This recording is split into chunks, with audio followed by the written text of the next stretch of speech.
नमो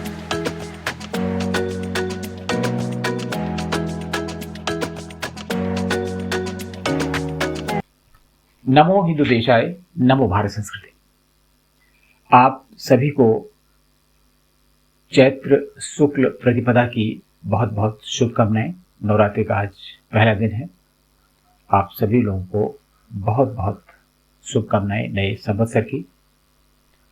UGC के नियमों से पूरे देश में भूचाल है और सर्वोच्च न्यायालय पर सभी की निगाहें टिकी हुई थी। पूरे देश की बहुत क्यूरियोसिटी है, चिंता है लोगों के मन में और एक अनजाना भय भी है। और ये भय सवर्ण समुदाय में बहुत ज्यादा है कि पता नहीं क्या होगा, क्योंकि दूसरे पक्ष के पास कम से कम 2012 के नियम तो हैं, इसलिए उनके लिए तो कोई चिंता की बात नहीं है। और इसमें मैं किसी भी पक्ष या विपक्ष की बात नहीं कर रहा हूं, ये हिंदू समाज की बृहद एकता की बात है, जिसमें बहुत बड़ी फूट डालने का काम किया है इस यूजीसी के नियमों ने। और मैंने पिछले वीडियो में बताया था कि जिन्होंने नियम बनाए वो जेएनयू में वाइस चांसलर रहे, यूजीसी के चेयरमैन रहे। रिटायरमेंट होने के बाद में उनको शिक्षा मंत्रालय में सलाहकार के पद पर रखा गया और उन्होंने इन नियमों का प्रतिपादन किया, बनाया और इसके बाद में उनको पद्मश्री से अलंकृत किया गया इसी 26 जनवरी को। और इसके बाद में वो चले गए, लेकिन हिंदू समाज में एक बहुत बड़ा कांटा बो गए, बहुत बड़ी बिस्बेल डाल गए हैं, जिसका कोई समाधान किसी को समझ में नहीं आ रहा है। और ये एक ऐसी चीज है जिसे स्वीकार भी नहीं किया जा सकता और इसका अगर विरोध किया जाए तो हिंदू समाज की बृहद एकता में खतरा पड़ता है। लेकिन दोनों ही पक्षों को, दोनों पक्ष कौन है? सवर्ण समाज की तो अपनी जो समस्या है बहुत ही लॉजिकल और बहुत जुनून है। ये मैं एक पक्ष की बात नहीं कर रहा हूं, क्योंकि 2012 के नियमों में जो परिवर्तन किए गए हैं उसके सीधे सीधे जो शिकार होंगे वो सवर्ण समाज के लोग होंगे। और कुछ लोगों से जिनसे मेरी बात हुई, उन्होंने कहा कि ये जो नियम है यूजीसी के, ये आपातकाल के स्थिति जो थी, आपातकाल के नियम उनसे भी ज्यादा खतरनाक है। मुझको लगा कि भाई उससे क्यों ज्यादा खतरनाक है, तो उन्होंने बहुत साधारण शब्दों में ये बात बताई।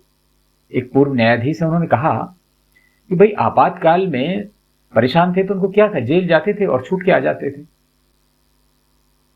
अगर इसी तरह का ये कानून उससे भी खराब है कि पढ़ने वाला कोई छात्र जो अपने कैरियर बनाने के लिए कैंपस में गया है और वो जेल जाएगा और फिर छूट के आ जाएगा, तो उसका भविष्य अंधकार में हो जाएगा।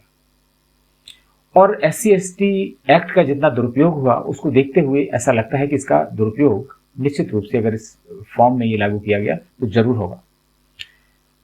तो सर्वोच्च न्यायालय ने इस पर रोक लगा दी और रोक लगाने के बाद 2012 के नियमों को बहाल रखा और कहा कि 2012 के नियम तब तक काम करेंगे जब तक कोई नए नियम नहीं बन जाते। और इसके बाद में तारीख पड़ी 19 मार्च 2026। इस पर सभी की निगाहें थी।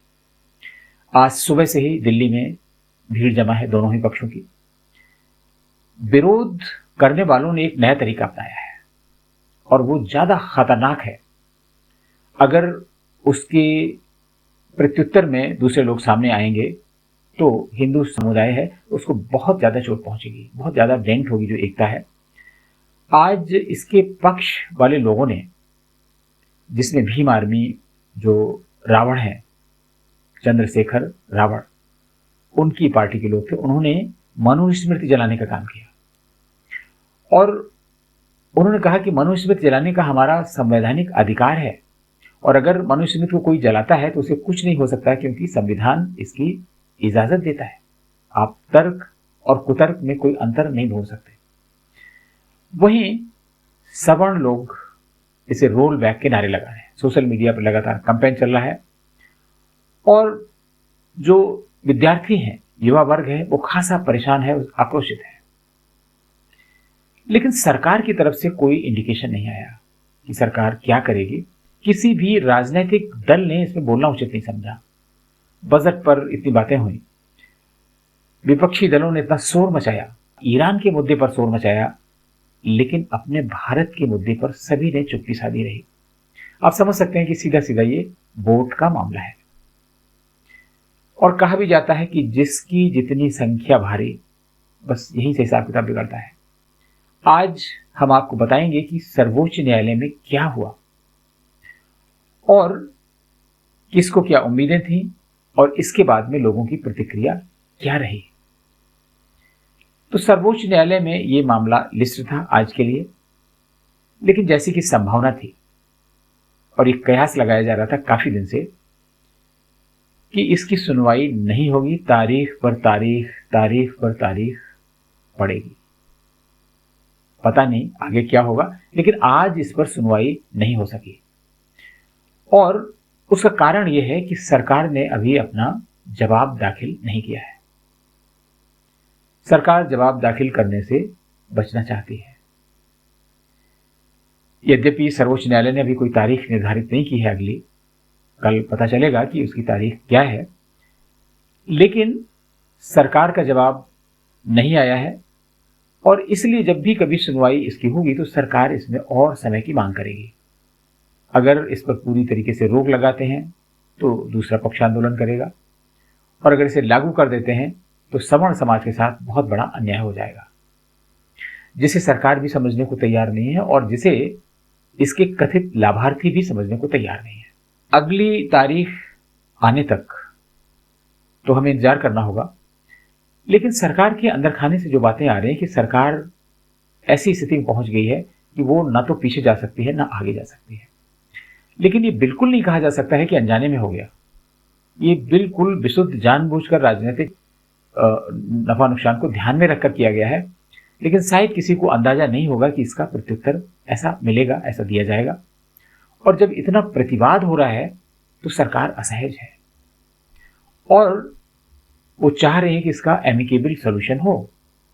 कायदा तो ये कहता है कि सरकार को कुछ ऐसे कदम उठाने चाहिए थे जिससे न किसी की जीत होती न किसी की हार होती। ये वही सरकार है जो किसानों के बिल पर देश से माफी मांग चुकी है, जिसने शाहीन बाग के लोगों पर कुछ नहीं किया, किसानों पर कुछ नहीं किया, 26 जनवरी को लाल किले पर चढ़ाई करने वाले लोगों पर कुछ नहीं किया। तो फिर ऐसी क्या आफत थी? क्योंकि जयपुर में एक प्रदर्शन होने वाला था, सरकार ने अनुमति नहीं दी। जहां जहां कहीं भी सवर्ण समाज के लोग प्रदर्शन आयोजित करना चाहते हैं उनको अनुमति नहीं मिल रही है।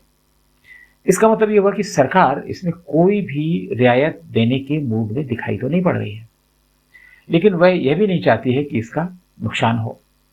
इसलिए अगली तारीख जो भी होगी, अभी इस फैसले को आने में समय लगेगा, क्योंकि जब तक ये 5 राज्यों के जो आगामी चुनाव हैं ये सकुशल संपन्न नहीं हो जाते तब तक सरकार अपने पत्ते नहीं खोलेगी और सरकार हो सकता है किसी न किसी बहाने अपना उत्तर देने से, अपना पक्ष देने से बचती रहे। यही स्ट्रेटजी है।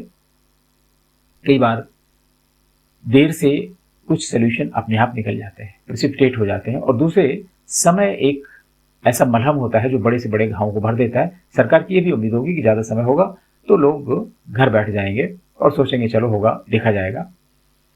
तो इसलिए आप किसी भी भ्रम में ना पड़ें। बहुत सारे भ्रामक वीडियो घूम रहे हैं, सोशल मीडिया पर पोस्ट की जा रहे हैं कि ऐसा हो गया, सर्वोच्च न्यायालय ने ये कर दिया, सर्वोच्च न्यायालय ने वो कर दिया। ऐसा कुछ भी सर्वोच्च न्यायालय ने किया। जब सुनवाई ही नहीं तो सर्वोच्च न्यायालय करेगा क्या?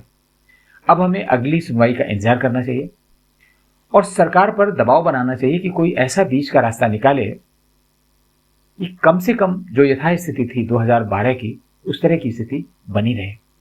इसी में दोनों पक्षों का भला है और पूरे हिंदू समाज की भलाई है। तो इस अंक में यहीं तक आपको बताना बहुत ज़रूरी था, क्योंकि बहुत सारी खबरें सोशल मीडिया में फैल रही हैं। आप तक फैलें तो आप इन खबरों से सावधान रहिए और सर्वोच्च न्यायालय के अंतिम फैसले का इंतजार करिए। तो फिर किसी मुद्दे पर आपसे मुलाकात होगी, तब तक के लिए आगे दीजिए। नमस्कार।